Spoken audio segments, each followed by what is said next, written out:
about another voice and culture of Taiwan with We Love Hakka. 现在就让我们一起加入客家风情，大家来讲客家吧。Yo, what's up? It's time for Hakka training on ICRT, and this whole month we just take the train to Kaohsiung, and then we're going to transfer to the beautiful township of Meinong and find out more about it. And if you're a radish lover, you are going to love Meinong because they have a huge harvest of radishes over there, and of course cuisine related to it. 今天呢，我们要持续到美浓区哦，只要坐着火车到高雄市，然后转个客运呢，很快的就可以到漂亮的美浓。我跟你讲，美浓这边盛产白玉萝卜，而且有这个所谓的白玉萝卜季，我们要请 Leo 呢带着我们一探究竟了。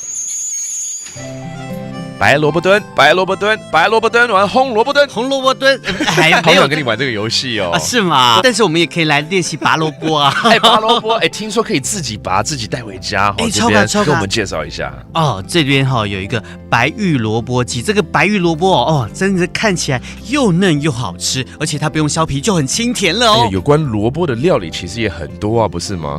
对啊，像萝卜丝煎蛋啦，萝卜叶蒸肉啦，还有一定要喝的就是老萝卜干鸡汤。这个鸡汤反而是要用老萝卜，不是用嫩的吗？因为萝卜干保存久了之后就会变成黑萝卜干，这可是价值不菲耶。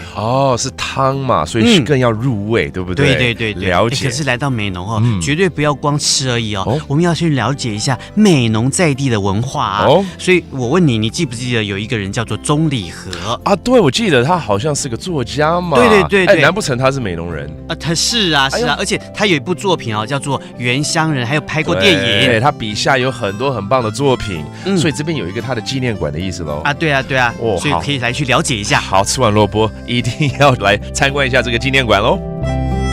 Radish lovers need look no further than Kaohsiung's Meinong district. From November through the Lunar New Year, the region produces an almost endless array of seasonal radish dishes, like shredded radish and egg, or steamed meat and radish leaves. December to March is also when the succulent cherry tomatoes are harvested, but the supply can never meet the demand.